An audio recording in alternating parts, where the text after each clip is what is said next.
Alors, vu qu'on est en amont de la rentrée, j'aimerais aujourd'hui répondre à une question qu'on me demande souvent. Comment investir pour ses enfants? Que ce soit pour anticiper sur les coûts des études supérieures ou les aider à démarrer dans la vie, tout parent a conscience que entre le moment où ils naissent et le jour où ils atteignent leur vingtaine, leurs coûts seront croissants et qu'un coup de pouce leur permettra de bien démarrer dans la vie. Alors aujourd'hui, bien que je ne sois pas encore papa, j'ai déjà anticipé sur une solution possible que j'ai envie de te partager ici, car ça pourrait bien être utile si tu gères déjà ton portefeuille dans un esprit bon père de famille long terme et que tu souhaites le meilleur pour tes enfants. Alors, la solution qui arrive en tête de mes analyses personnelles pourrait bien te surprendre à quel point c'est simple et redoutablement efficace pour un adepte du marché action. Ma solution, c'est le CTO, compte titre ordinaire sur des actions croissance ou ETF capitalisant. Ici, j'ai choisi d'adopter une stratégie non optimisée à l'achat uniquement avec des achats réguliers d'un même montant mensuellement qu'on appelle DCA. Donc sans vente ici, dans une stratégie, on se concentrera de rester uniquement à l'achat à long terme. Alors si on prend un exemple concret, ce serait d'acheter tous les mois par exemple 150 € d'ETF et d'actions sur un CTO dédié pour chaque enfant. Et le tout pour mon cas en initialisant le CTO à 10 000 € à la naissance de chaque enfant. Alors avant d'entrer dans le détail, pourquoi cette stratégie? Pourquoi le CTO? Le CTO, le compte titre ordinaire, à date, en France en 2024, ça permet de ne pas être imposé sur le capital, tant que les positions en plus-value ne sont pas vendues. D'où l'idée de faire un CTO à l'achat uniquement avec du DCA à l'achat, pour simplifier. Donc ça permet en 18 ans d'investissement par exemple de faire croître significativement un capital quand il est investi bien sûr sur les bons supports et sans impôt donc. Sur les plus-values non réalisées, il n'y a pas d'impôt. Et sans impôt sur les plus-values réalisées car pas vendues. Car à 18 ans ou 20 ans par exemple, j'ai prévu de faire une donation des actions à mes potentiels enfants. Et en France, avec la législation actuelle, quand on donne moins de 100 000 € à ses enfants, il n'y a pas de taxe. Et quand il s'agit d'un CTO, l'avantage principal, c'est que dans le cadre d'une donation, le PRU, donc le prix de revient unitaire, est rehaussé au niveau des prix des actions au moment de la donation. Ainsi, la conséquence est que mes potentiels enfants auront chacun un portefeuille CTO pour démarrer dans la vie, dont la croissance des actions et ETF n'aura pas été imposée sur les plus-values pendant 18 ans. Puissant, n'est-ce pas? Donc à 18 ans, potentiellement, ils pourront soit le conserver, donc conserver des actions sur CTO, ou soit les vendre sans avoir à payer d'impôts sur les plus-values pour utiliser cet argent pour financer leurs études, leur première voiture, leur logement par exemple, le tout sans avoir à payer d'impôts dessus. Donc déjà, c'est optimisé fiscalement pour le donateur, donc le parent, et c'est optimisé fiscalement pour l'enfant, ce qui en fait sur le papier en théorie déjà une bonne stratégie fiscalement parlant. Puis c'est aussi une solution qui est simple, administrativement parlant aussi, car un CTO c'est très simple à ouvrir et à gérer. Pour moi en tout cas avec ma stratégie d'investissement perso, vu que je gère déjà mes portefeuilles PEA et CTO. Et voilà, pour la donation, c'est aussi assez simple en théorie à condition de donner la même chose à chaque enfant. Maintenant, on va faire quelques simulations pour que ça soit un peu plus concret.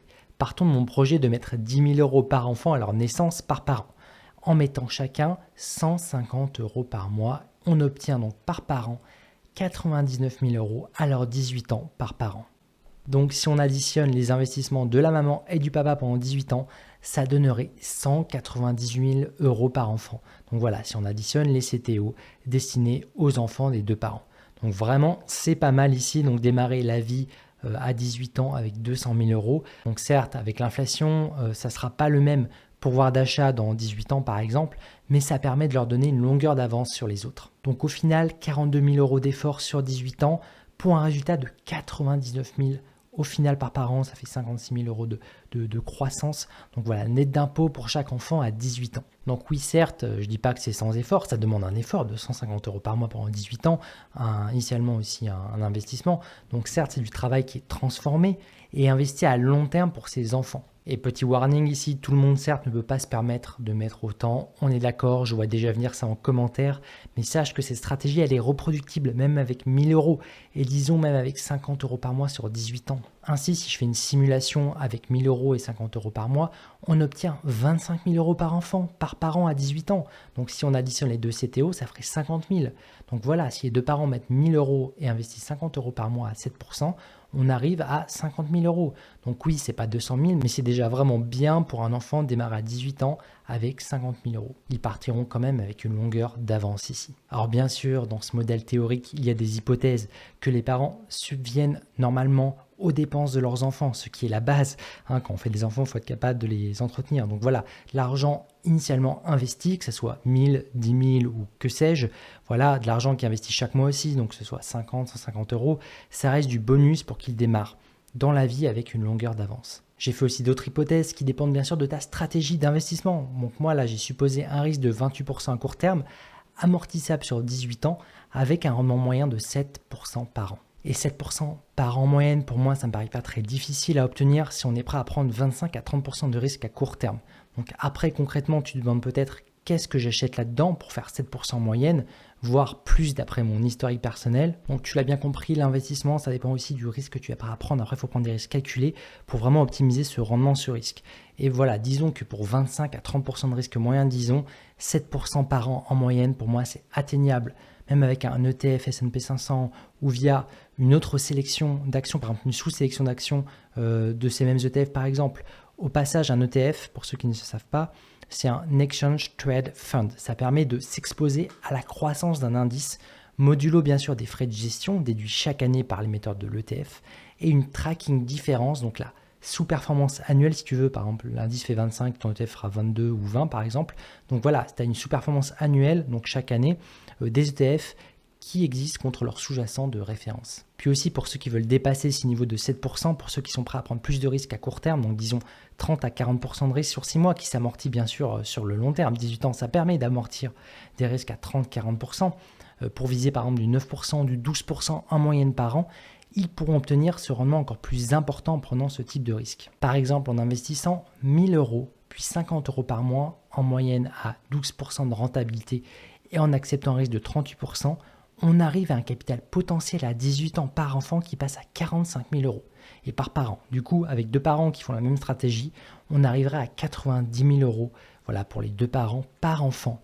Donc voilà, c'est vraiment pas mal avec 1 000 € et 50 € par mois d'arriver à 90 000 par enfant. Donc là, je t'ai parlé en termes de stratégie et comme d'habitude, il ne faut pas se cantonner à être team ETF, team livret A, team action ou que sais-je.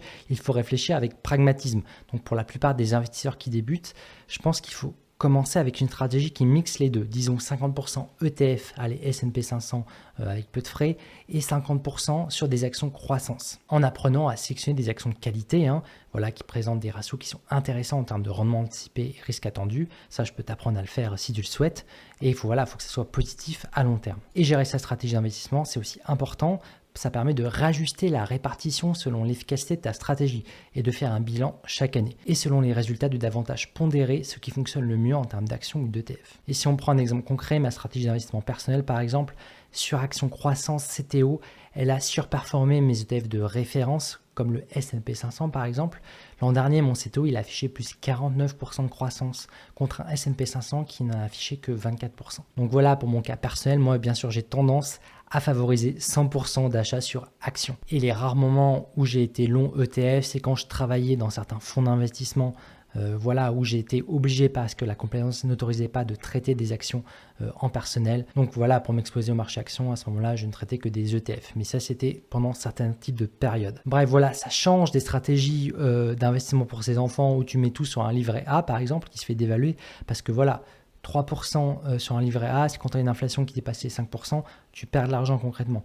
C'est pour ça qu'en fait, se dire je mets pas mon argent en risque parce que c'est pour mes enfants, il faut prendre en compte que quand tu as une durée d'investissement qui est plus longue, ça vaut le coup de prendre du risque. Et je peux comprendre pas mal de parents qui disent voilà, j'ouvre un livret A pour mes enfants, parce que tu as le droit de le faire, d'ouvrir des livrets A pour tes enfants, pour placer à 3% aujourd'hui, peut-être 2% demain, ou que sais-je. Mais pour moi, c'est vraiment pas la meilleure approche. Même si tu n'auras pas d'imposition aussi en faisant ça, en leur transférant, en leur faisant une donation à moins de 100 000 €.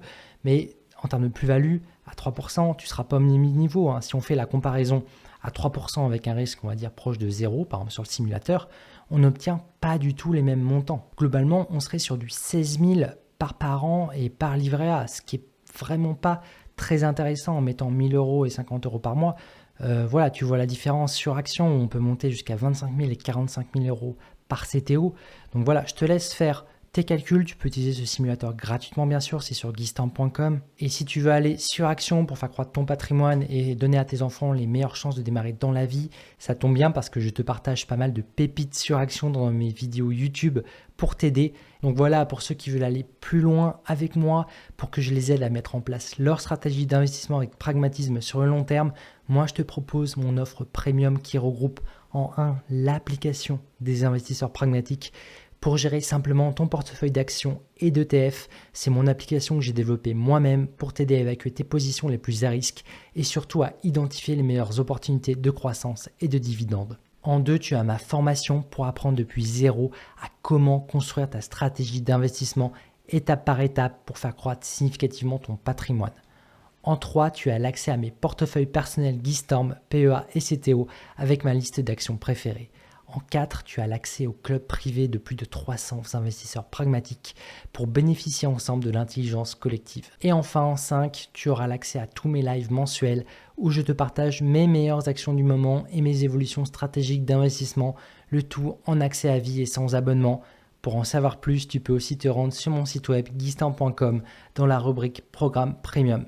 Sur ce, comme d'habitude, restons pragmatiques et bonne fin de mois d'août. Allez, ciao!